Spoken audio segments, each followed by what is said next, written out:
In most areas of intense air traffic, there is a mix of radar and procedural air traffic.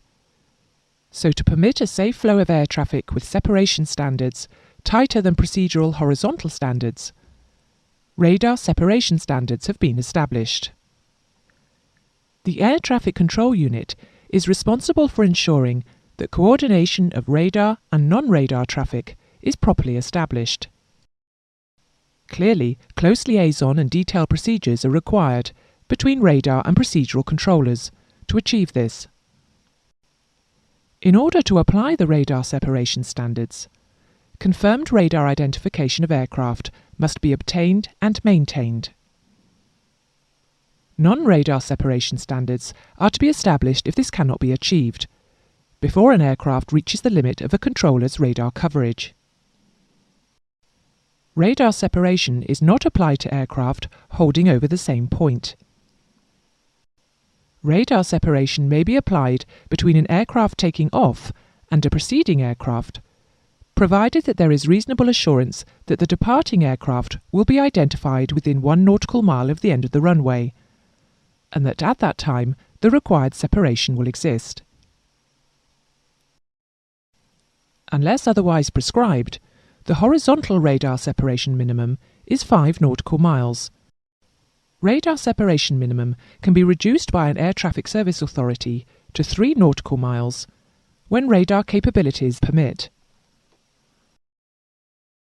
Radar separation between aircraft established on the same final approach track and within 10 nautical miles of touchdown may be further reduced to 4.6 kilometres, that is 2.5 nautical miles, if runway occupancy time for landing aircraft is not more than 50 seconds, braking action on the runway is reported as good, and occupancy times are not adversely affected by snow, ice or slush, the aerodrome controller can observe the runway in use and its associated taxiways. Wake turbulence radar separation minima do not apply.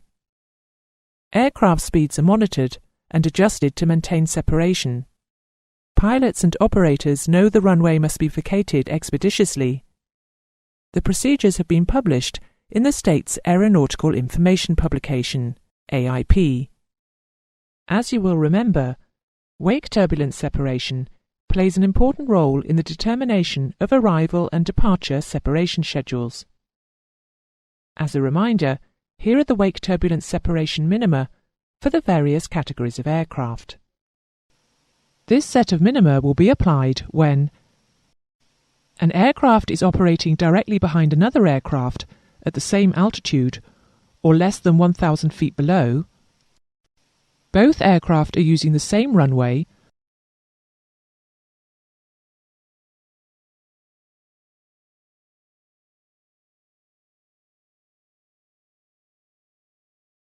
or parallel runways, separated by less than 760 metres, or an aircraft is crossing behind another aircraft at the same altitude or less than 1,000 feet below. In order to manage the whole radar control and radar vectoring process, aircraft may be asked to adjust their speed as necessary to maintain maximum speed, minimum clean speed, that is, use no drag devices, or a specific speed. Specific speed changes will be asked for in increments of 10 knots, or multiples of 0.01 Mach. Only minor speed adjustments of not more than plus or minus 20 knots will be requested when an aircraft is established on intermediate or final approach. Speed control will not be applied after a point 4 nautical miles from the threshold of the in-use landing runway.